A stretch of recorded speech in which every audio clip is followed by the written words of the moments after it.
And the congregation said, a woman, right? Yeah, okay, good.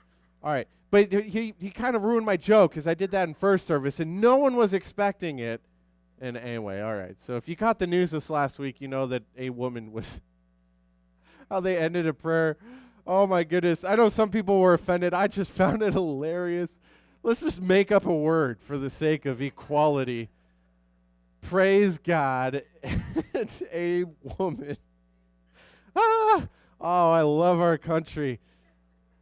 I love our country and the ridiculousness that we get. Anyway, all right. So it was 2 years ago this month that I was getting off a plane at the Palm Springs airport, and I experienced one of those moments that we've all probably had at one point in our lives where there was an overwhelming amount of conflicting emotion coming down on me in this one moment. I had thoughts of just heartbreak, but thoughts of joy. I had thoughts of hope and also thoughts of despair. I had all these different conflicting emotions just kind of in one moment, just kind of piling down on me. And if you've had those moments before, you know that almost universally, even though I'm not much of what I would say to be a crier, I just was so filled with emotion that right there in the middle of public, and I tried putting on my sunglasses and everything, but I couldn't stop crying. And I'm not one for like crying, especially in public, but I couldn't contain it. It was just like everything was flooding on me in one instant, and I just started crying right there in the airport, and it was just awful. I am not I'm an ugly crier. I'll just put it like that. You know, some people, they cry and they almost look cuter. Not with me. It does not flow naturally for me, and it's just like it was a situation. See, 2 years ago, Alexa and I felt like God was saying, you've been here, and you've done what I've wanted you to do. Now it's time to pass the torch. We thought that it was time for us to move on, and so we started looking at other ministries, and it was really encouraging that I sent out my resume to a whole bunch of different churches, which I thought was a good resume, only to have basically no one contact me back. Couple churches did. I made it until the interview process, and both of the phone interviews were the moment when they're like, I think this isn't the right fit. So that was encouraging. But there was one church where it seemed like everything was working together. Things were positive. It seemed like a good situation. At the time, we thought that they were going to work with me so I could help the church transition here, and it just seemed like a good fit. And so they flew me out 2 years ago this month. And I landed there in Michigan, and I was going kind of dreading the conversation, because one of the things I love about this church is I don't have to fight for my family here.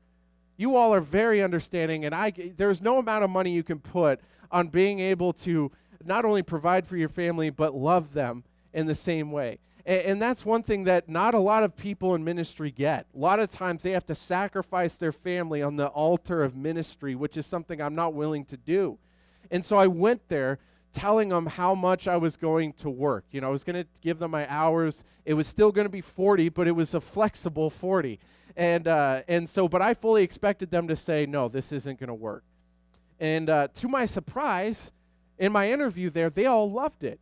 They were supportive. They loved the idea that I didn't want to give up my family for ministry. And, you know, because if you talk to any good pastor, he will say that your family is your first ministry. That's just the way you should view it. My family is my first ministry, and if I'm not pouring into them, if I'm not there for them, then I'm not going to be truly effective eternally with the church. And so I was surprised. Things went well, and so I left there just confused. And I was like, that went way better than I thought it was going to go. Everything I had mentioned, they liked, you know, that we seemed to hit it off. And so I flew, and the whole flight back, I had two thoughts. One was, I don't like the cold. Michigan, if you're not aware, is a very cold state. And this was north of Detroit by about 45 minutes. And I was thinking, I don't like the cold. And funny enough, at the time, both of our climates were doing about the same thing. It was in the 30s. It was a very cold winter here that year. But up there, it was about the same. And then like the week after I got back, it just dumped snow for weeks. And it was just miserable. And all I could think is, I don't want the cold. That's one of the reasons that we love Southern California, because the weather is so beautiful. This winter has been a great example of that. But that was my first thought. I don't like the cold. The second thought was, I don't want to say goodbye to anyone. Like, a lot of you were not here 2 years ago, but I'm the type of person that, like, when I told the board that we were going to be moving, I did not just announce that in a board meeting. I wanted to make sure I had a conversation with each and every one of the board members first. And all of them were awkward. All of them were heart-wrenching. I didn't want to explain this to any of them, but I knew that if I was going to leave, I wasn't going to just come up on Sunday morning and say, hey, by the way, peace out, y'all. I was going to go to each and every single person's house and tell them face to face. And I was not looking forward to that. Those were the two thoughts on my mind.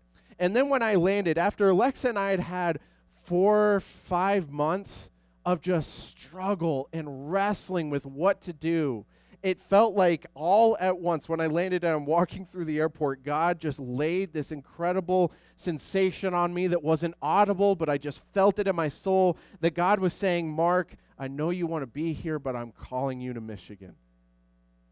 And I was like, oh, it hurt. But I think looking back, what God was doing was getting Alexa and I to agree to anything. If we were willing to say goodbye to all of our friends here and family at the time, if we were willing to give up this beautiful location and weather and drive halfway across the country with 2 little kids, not even halfway, drive across the entire United States just about, and move to a climate that was not ideal for any of us, that's what I think God was doing, because almost immediately after we're like, okay, God, we'll do this. We'll go. The door closed and everything just fell apart with that church after everything had been so positive, and we were here. And I'll tell you, the last 2 years of ministry here have been the most challenging and painful growth I've ever had out of the 8+ years that we've been here, in all the best ways. But I look back and I think what God was doing was saying, okay, Mark and Alexa, I know what the next 2 years are going to be like. I need you to say yes to literally anything. Move to Michigan. Okay, we will. All right, you don't have to move, but COVID. Well, I don't know. See, that's the thing. A lot of times people will ask me, and you've probably been asked before, how do you know when God is telling you what to do? And I don't always know. You know, I had that overwhelm. I had that experience. If you've ever heard from someone say, you know, they're off doing something crazy, they normally have an experience like what I had, only they actually had to go through with it. But I think what God was doing was bringing us to a point where we would just say yes to anything. And I think that's an aspect of discipleship we overlook.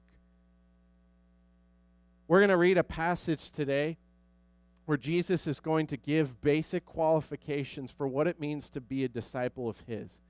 If you want to know what it means to be a Christian, Jesus is going to tell us here. And the way that Jesus talks is not like how we normally talk about becoming a Christian nowadays. I mean, today, we get to be together in a nice room or sitting comfortably at home or in the park or wherever you're watching this, or we get to hear, really easy to understand communication that's easy for us to grasp. In fact, most of the bigger church sermons I've heard, they're so incredibly applicable to our lives and bettering us as people. And so you hear that, and then at the end, the pastor makes a call. If you want to accept Jesus, just say this prayer. In fact, most times you don't even have to think of the prayer because they feed it to you one word at a time. Just repeat after me. And if you repeat, then now you are a follower of Jesus. And here's the thing, Jesus does not do that. In this passage, we don't find Jesus in a comfortable building. In fact, he had just left. He was at the home of a Pharisee before this, where he had, if you read it, a very uncomfortable dinner with a bunch of very prideful, self-righteous, stuck-up folks, and he called them out for it. And he gave them lessons that they should heed, even though they wouldn't. But now we see in verse 25 that this large crowd is following Jesus, and they're on the road. They're not in a building. They're not comfortable. They're on a dusty, dirty road. And Jesus does not turn to them and say, if you want to follow me, say a simple prayer. He doesn't say, if you want to follow me, then just, keep on walking with me. Instead, look at what he says. If you're there in Luke 14, just verses 26 and 27. He says, if anyone comes to me and does not hate father and mother, wife and children, brothers and sisters, yes, even their own life, such a person cannot be my disciple. And whoever does not carry their cross and follow me cannot be my disciple. Can you imagine if you're in a church and it's a very typical type of setting, lights are down, the music is starting to play, the pastor's getting to the end of his just beautiful sermon, and he's speaking the words of hope, and then all of a sudden he just turns and he says, if you want to follow Jesus in this moment that God is speaking to you, hate your family. Also die to yourself, and then you may follow. We don't experience that, do we? I don't think of a single moment where that's like the end of a service where the pastor just says, by the way, you got to hate your family. By the way, you got to give up and die to yourself and follow Jesus with everything that you are. We don't phrase it like that. What do we say?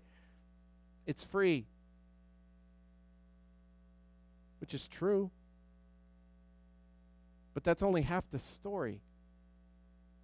See, what the temptation is, and I'll just tell you as a pastor, the temptation is always to paint the pretty picture side of discipleship because it's a lot more attractive. It is so much easier for me to come up here and preach about Jesus' love and talk about how great he is and how his forgiveness is for anyone who would come to him and accept it, and if you do, then you're saved forever, and I want to end the story there. But Jesus doesn't do that. He gives here what one commentator I read calls just entry-level stuff. He had much better way of phrasing it. I completely forgot what he said. But basically, entry-level. If you want to be a disciple, he doesn't say you must hate your family if you want to be a super disciple. He says if you want to be a disciple, any general follower of Jesus, you got to hate your family. You got to take up your cross. And if you don't, you're not really a disciple. Oh, that does not preach well. Now, here's the thing most of you are probably thinking, I don't want to hate my family. I love my family. And normally, when we come across passages like this, what we immediately jump to is dismissing everything that Jesus is saying. He doesn't really mean hate. He doesn't really mean you have to die to yourself. He just says, do your best. If Jesus had meant that, he would have said it. Now, here's the thing. Jesus obviously does not literally mean you must go home and be animosity towards your family members. He does not mean you go home and you punch your brothers and sisters and mothers and fathers and all of them in their faces and tell them how much you hate them. That is not what Jesus is meaning. We know that because Jesus earlier in Luke's gospel had just proclaimed that we had to love our enemies. If we are to love our enemies, then how much more should we be loving our friends and family? Right? So he obviously does not mean we should have animosity towards our family. And so normally I watched a couple of sermons on this passage, and everyone pretty much came to the same conclusion that when Jesus uses the word hate here, it's in the very Hebrew Jewish way of understanding hate, which means in comparison you love less. In other words, what Jesus is saying here is that if you want to be his disciple, God is the one you love first and foremost. If there's ever a conflict of interest between your family and God, God wins every time. And that's a very basic way of understanding it, but I think there's also implications of this that we need to realize. Is that in those moments when we have to love God more than we love our families, it might look like hate. There might come situations in your life where the people you love the most will think your actions are one of hatred because of what you're doing. There are moments in our lives where we will have to make that choice between people that we love and God. Now keep in mind, I'm not suggesting once again you are actively trying to hate your family. Jesus does not teach that. His point is being that in comparison to everything else in this life, your love for God stands above everything else. And here's another thing to keep in mind. How do we show our love for God? Does this mean that I need to be at the church building 24/7 praying and praising and maybe even just reading scripture? Is that how I show I love God? Well, no. Remember Jesus, the second greatest commandment, love your neighbor as yourself. I think that's how we show that we are fulfilling the first greatest commandment. Love God with everything that we are.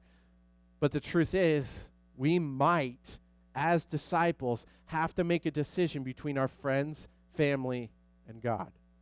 And in those conflict, what Jesus is saying is that every single time God wins. See, no matter how you want to look at the word hate and interpret it, the application inevitably comes back to the same thing. A disciple of Jesus will follow God no matter what. And we've heard stories of people throughout the years, even today, who are coming to Christ, whose family are now forsaking them. They're disowning them. Because if you come from a family with a very specific type of belief system, if you become a Christian, whether it's a different religion or atheism or what, if you become a Christian, it might look like hate towards your family. Not just in theological senses of differences in religion, but also in moral application. You might have different morals now as a follower of Jesus than other people, and your view of morality might look like hate to your family. But God wins. That's just a definition of an entry-level Christian, is that God will win. He says this is for disciples, which is a word that just means learner. It's a word they would use within a student-teacher relationship. It was the student. So if we are a disciple, if we're a learner of Jesus, we put ourselves under his teaching, and we want to emulate his type of life. And if we're going to do that, then we have to follow his example of putting God's will above everything else, even our own, as he says, hating your own life. If there's a conflict between your will and God's will, it's not easy to say, but we know who wins if we're disciples.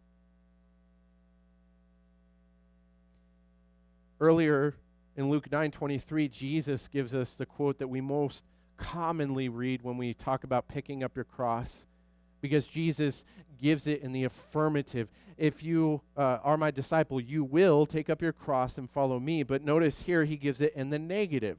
What happens if you don't take up your cross? Well, then you're not a follower of Jesus. And it's interesting because now in our view, when we think of cross, if I were to tell you to close your eyes and just picture a cross, my guess is you'd probably picture something gold, maybe something around someone's neck or hanging on their wall of their house or slapped on the back of their car, or on a T-shirt, or maybe this cross or the big white cross on the front of the church. If we come across a cross in this country, it normally signifies some sort of hope, right? We see that, we think of Christ, we think of redemption, we think of forgiveness. They would not have heard cross in that same picture. When they heard Jesus say, take up the cross, they did not picture something golden. They did not picture something beautiful. They pictured something like a splintered piece of wood that was now stained in someone's blood. It was not a picture of hope. It was a picture of complete defeat. And Jesus says, take up your cross, otherwise you're not my disciple. We don't understand the weight of that call, because cross is such a positive influence on our lives now. But if you look back at first century when this was taking place, the people Jesus is speaking to had horrific images stained in their minds of what the cross looked like. In fact, if you Google Aleximanos Graffitos, there you go. Yep, now that you have that memorized. But if you Google that, if you just, even graffito, it might pop up. But there's an ancient picture of a person on the cross with the head of a donkey and someone standing off to the side. And the line underneath just reads, Aleximanos worships his God. See, in their view, the only people who would be crucified are dumb as a donkey. They're the idiots. They're the morons. They're the slaves, because crucifixion was not just for anyone. It was for specific individuals who did something especially bad. And you had to be an idiot to do something dumb enough to deserve crucifixion. And you're going to tell me you're going to worship someone who was crucified? That's a shame that they agreed to. No wonder Jesus is using such strong language here, because they were going to give up even their reputation by following him. The reason I bring this up is because Jesus is going to tell two parables now. And he's not going to say these parables is something that we should do later on in our walk of faith. He emphasizes the fact that this is the entry-level standard of becoming a Christ follower. He's going to make a point that we need to count the cost if we're going to follow him. And here's the question we need to wrestle with. How can someone count the cost if we never tell them there's a cost to following Jesus?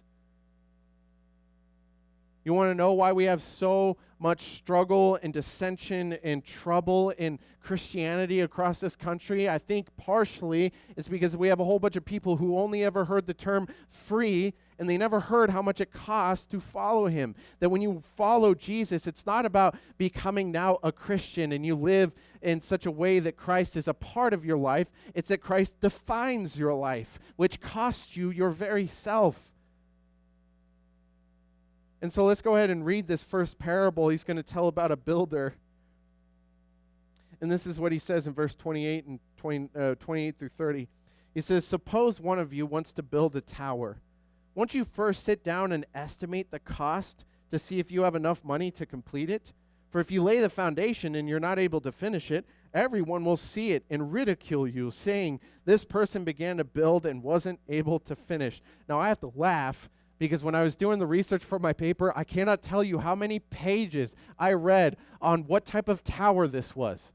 I'm not joking you. There's a lot of discussion as to what type of tower Jesus envisioned here. It doesn't matter. It never mattered at all. Jesus' point is very simple. You have to count the cost before following him. It doesn't matter if it's a tower in the middle of a garden or on the outside of a city. I don't know why we worry so much about what type of tower. It doesn't matter. The point is, if you're taking up a building project of any kind, you sit down and you make sure you have the money for it. If you look at your bank account and you have $10, you're not going to start building. That's just how it works. And what Jesus is emphasizing here is that if you want to follow him, take time to estimate the cost and understand what it could cost you, because it could cost you your family or even your life. And if you don't take time to ask those questions and reflect, you're just going to look like a foundation that someone was silly enough not to make sure they could finish building. The Bible college I went to experienced this firsthand.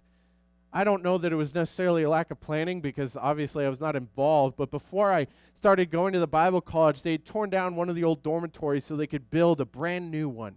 I saw the plans for it. It was one of the selling points of going to Boise Bible College, is you got to be a part of this new dormitory they were building. And so they laid the foundation for the whole thing. There was going to be one section to dorms, student union building, and then another section to dorms. So they laid the whole foundation for the entire thing, built the first section of dorms. The 2008 market crash happened, and they couldn't finish. I mean, they started building that before I went to college in like 2006. And when I got there, I was so excited to have the whole thing. And I got there, it's still just a foundation for the other third. In fact, the the end of the dormitory still had plastic like waving off of it in the wind from where they just put, wood over it. And eventually they got to the point after I graduated, of course, where they could build the student union building. But to this day, now almost 16, 17 years later, there's just one little thing of foundation for that last part of the dorms, and people can still drive by it, and it's still kind of a joke for me. There's still the pipe sticking up out of the ground. They weren't able to finish it. And I look around at our country, and I think we all can see plenty of people who spiritually are the exact same way. Jesus told a parable once about a guy who scattered seeds. I've shared that parable many times here, and some of the seed fell on ground where it was harder, but it grew up. And we know people like this. They go to camp, they come to a church service, they go to a revival or something, and they're on fire for God, but then as soon as reality sits in on them, whether it's the cost of discipleship or whether it's just struggles in life, they just are burned up, and they fade away. And all you see there is an empty foundation where there once was the promise of growth. You have other people that Jesus says the weeds choke them out. They grew up, they're still there, but they're choked out by the weeds and they're not doing anything. We look at people like that. Maybe they had a heyday where they were really involved in church or where they were just on fire for God. You could just sense it, but today it's different. Something happened. Jesus is going to tell another parable. And this time it might be from a different perspective, because unlike trying to set out and build a tower, you now have someone who's going to be invaded. This is something that's going to happen to them, and now they're having to find out the response. In verse 31, this is what happens. He says, or suppose a king is going to go to war against another king. Won't he first sit down and consider whether he's able with 10,000 men to oppose the one coming against him with 20,000? If he's not able, he will send a delegation while the other is still a long way off and ask for terms of peace. And, pause there because it'll ruin everything. But yeah, pause there. So he says this example of a theoretical kingdom that's going to be invaded, and so the king has to make a decision. Am I going to go to war or am I going to ask for peace? Now, most people, when they look at this, and most of the things I read, said this is basically re-emphasizing the same point Jesus has been making. You need to count the cost. You need to know if you're able to overcome this situation. You need to ask yourself, what am I willing to sacrifice and give up to follow him? Now, I think that's obviously part of what Jesus is emphasizing here, but one guy I read pointed something out that I found interesting. That in this whole situation of a king and war, there's only one situation where victory is achieved. See, he can look at his life and think, no, and his kingdom and think, no, I can't overcome this army coming against me, and ask for terms of peace, but he is still lost. He no longer has his kingdom because now it's under reign of this other thing coming towards him. There's only one possible solution for how this man will be able to win. He has to count the cost and go to war anyway. It might cost him everything.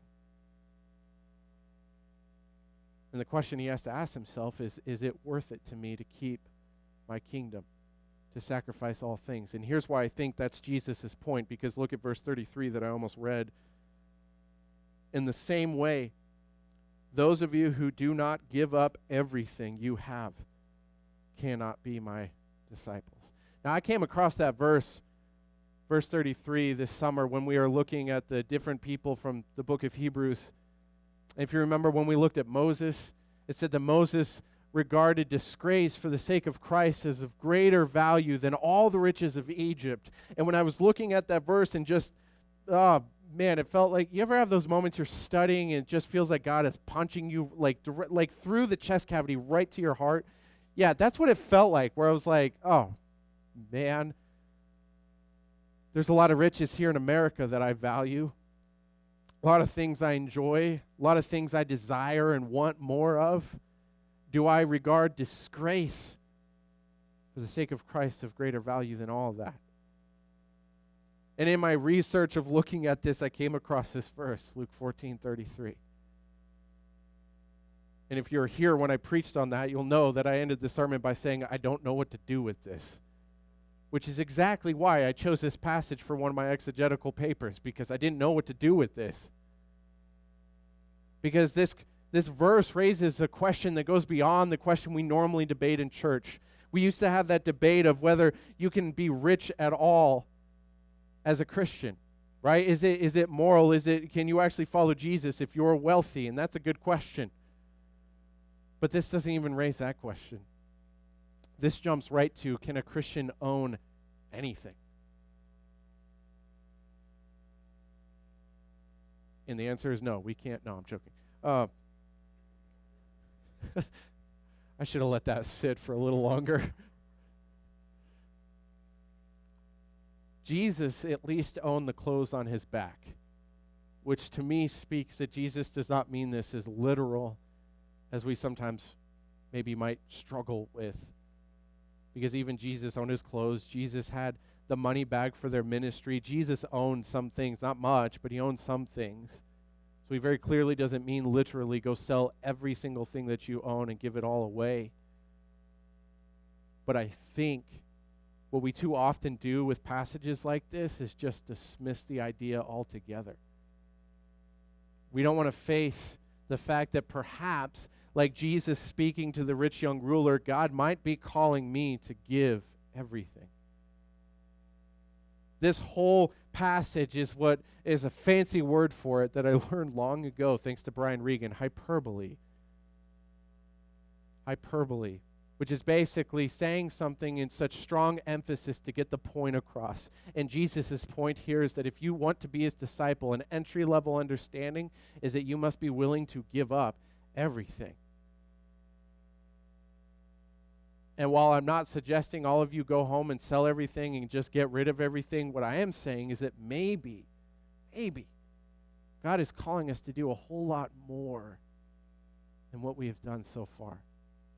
If you're here for Christmas Eve, you'll know that if you've ever been to a Christmas Eve service, you know the idea of being the light to the world. Here's the thing about light, it's different from darkness.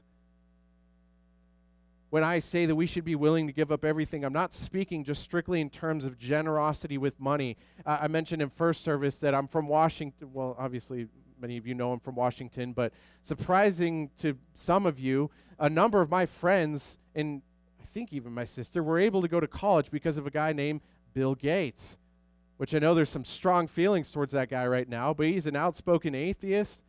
And he has, he is not a follower of Jesus, and yet because of him and his generosity, a lot of people were able to go to college in Washington because of money he gave. Generosity is not light in and of itself. There's something different about disciples of Jesus that shines even in the face of other acts of generosity. There's something unique about our ability to love and our ability to give that is empowered by something this world cannot understand. And yet in some, it strikes a chord and it makes sense. And we get why Jesus would call us to give up everything. And the thing is, if we don't, we run the risk of becoming something that is lovingly called useless.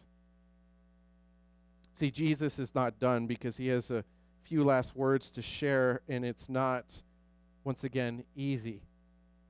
Because we like to make things very inclusive. We like to say that, whether you're imperfect or not, which is true, but we like to make it all open and make everyone comfortable, and no matter where you are in your faith, you're a part of that. Jesus doesn't do that here. He draws very fine lines. Because I think, like Jesus, a lot of us get very frustrated when people do things in the name of Christ that are not Christ-filled. And this is what Jesus says. Salt is good. But if it loses its saltiness, how can it be made salty again?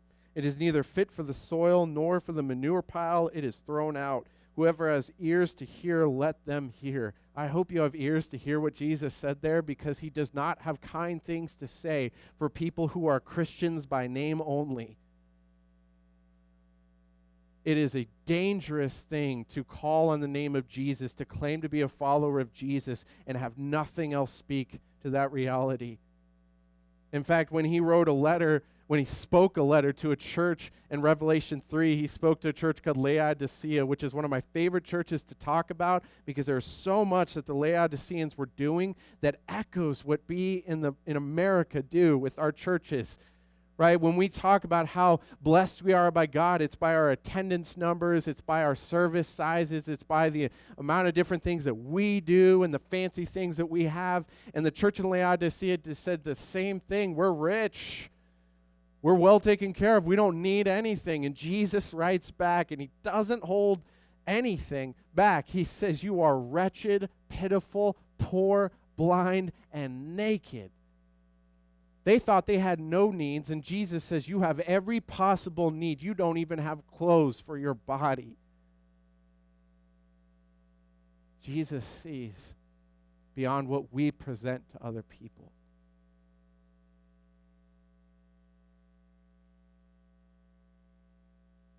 And if we aren't willing to give up everything, there's a very stern warning. Which is why every time I come across this passage, I think I don't particularly want to preach about that. See, and the thing is, I can't even point to all of you and say exactly what you need to do with this, because I don't know. But my guess is, if any of you are like me, then you know that the Holy Spirit has been prompting you to do even little acts of sacrifice that we have often suppressed because they weren't audible signs from God in a bush like Moses had.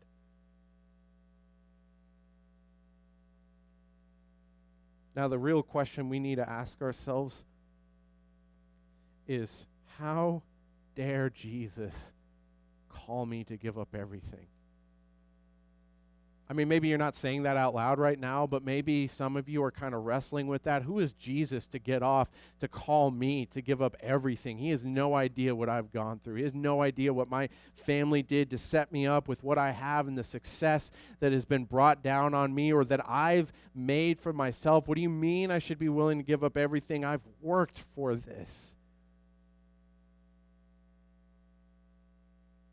There's a passage in 2 Corinthians, in a verse that you've heard before. But not only does it answer the question of how dare Jesus ask us to give up everything, but it makes all the other questions we have melt away as followers and disciples of Jesus. And this is what Paul says.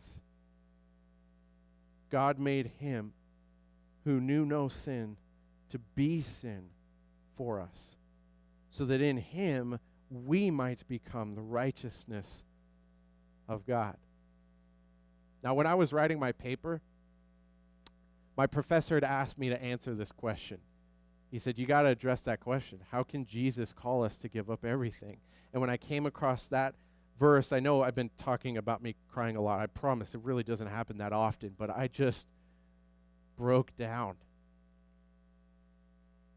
Because if there's one trick I've learned about good writing, it's that if you can summarize a thought quickly, just say it in one sentence. And I realized that what Paul was saying here is that God made Jesus to be the worst of us so that we could be the best of him. I did not earn that. It was a gift. And I thank God every day that he doesn't just take it away like what I have earned. How could Jesus ask us to give up everything? Because he did it first. How can I have the motivation to give up everything? Because he did it first. We're going to have a moment now where we get to take of communion. And every week, we get to thank Jesus that he made that decision to be sin for us, to be the sacrifice I needed to be washed clean, to do something I could not do on my own. We take that bread and we remember how his body was the one crucified. His body was the one pierced. His body was the one that was torn to shreds for my sake. We take the juice and we remember his blood that's described as a promise that not only that our sins are washed away, but also that we have this new covenant in him, that though we are here for a brief time, we have a promise of an eternity of perfection with him. And I need to ask the question, am I willing to trade that perfection of eternity for just comfort now? Am I going to be discarded as useless salt? Or am I going to be willing to give up everything to follow him?